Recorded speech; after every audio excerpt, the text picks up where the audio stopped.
Igbo mụze m ọzọ otu a kasị anabata ụnụ n'anya bụ ihe mmemme pụrụ iche, ihe mmemme aha Igbo ji bụrụ ọkasị akasị maka ịma na Igbo na-atụ nso nwere ihe ụsụ jiri ka nnụnụ ọkwa n'ụzụ bere ọkpọdụ isi n'ala ọya bịa ha eji ka mba mana atụfughị oge gị. Aha nka bụ Maazị Anthony Anabara onye gịnị a na-ayị emenya bụ ihe ebe ọ pụrụ iche.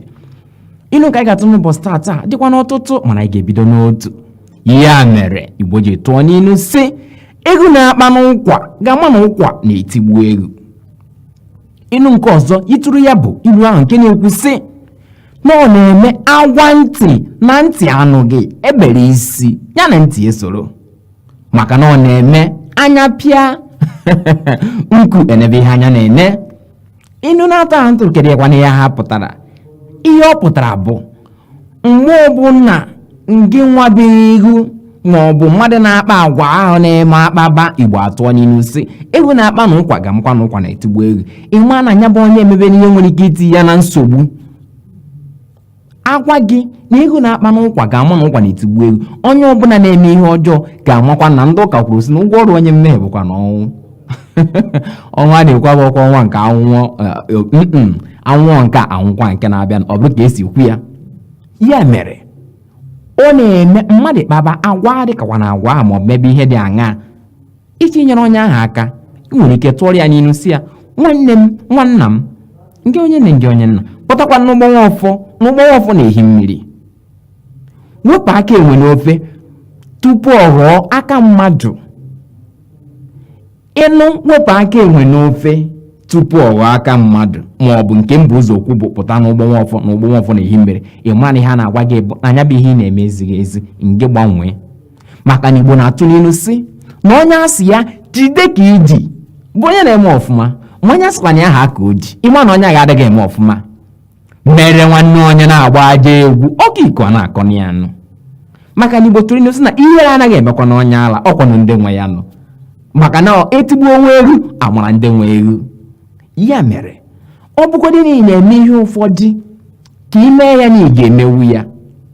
Saworo tiri egwu sị nwee obi nwanne mmara nna anya bụ ihe ị na-eme nwekwara ndị na-eri arịrị ya mara na nwere ndị na-eri ihere ya. Maka na Igbo tụrụ ilu sị na ọ na-eme akpọrọ afa egwu akpọrọ afa dị nwe ya. Ya mere ịkpa na agwa egwu ka a ghara ime akpọrọ afa egwu akpọrọ dị nwe ya. Eziokwu na eziokwu ilu Igbo ọ na-atọkwa n'ụtọ wee mụta ya. Enwere m mmasị nwekwa n'olileanya na gị nwa na-esonye ọfụma, maka na Igbo tụrụ ilu sị uche bụ akpa onye ọbụla ko nke ya ọkwa na anụ egeruo. Ịghọtara ya bụ ilu anụ egeruo. Mana ebe ọ pụrụ iche Igbo tụrụ ilu sị na onye makwanụ nna ya ma ndị mbụ ka onye ma nna ya si mara ndị mbụ. Ihe ya bụ ihe na-akọwa bụ na onye ma nna ya ma ihe nna ya gwara nna ya. Maka na mụnwa bụ Anthony Anabara onye ana m anọkwa nna m nso ọ bụkwazi na o nwere ihe na-eme mana m na-apụ apụ ịghọta na ihe ghọta m nke ọma. Mụ na nna m na-anọ mgbe ọbụla o wee na-akụgasịrị m akụkọ ihe mere n'oge idu n'ọba mgbe isi gara n'ukwu ụkwa. Ya mere isigodi mkpa ntọ n'ala maka ọtụtụ ndị Igbo amakwụzi nke bụ ntọ n'ala. Isi mkpa ntọ n'ala m ga-agwa gị aha nna m, gwa gị aha onye mụ nna m, gwa gị aha onye mụ nna m, gwakwana gị ebe nne nna na nna ha si ọ bụrụ ka o si gbatakwụrụ.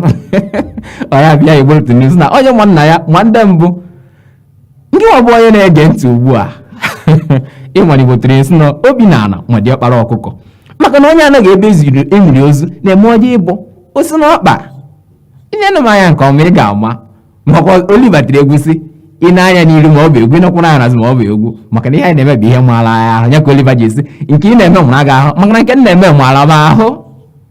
N'eziokwu na eziokwu ilu Igbo ọ tọkakwa m atọka mana ahụ ejizi na n'onwe ka o si dị tabazi akwụkwọ onye ihere anya ha atafọrọ ya ataba akwụkwọ onye ihere anya atafọrọ ya.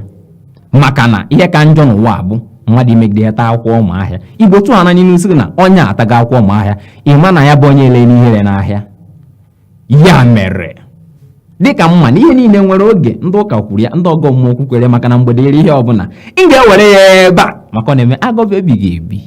Ịma na ọfụma ntị echie ndị a na ndị a mana ndị mmụọ ka sị na ntị ga-echi chije n'ụka anaghị atụziri ya inu. Ya mere aha nka ji bụrụ Maazị Anthony Anabaronye. Ka emebe ihe na-enye anyị ọṅụ, ihe aha eji agwa ọbara mgbali elu.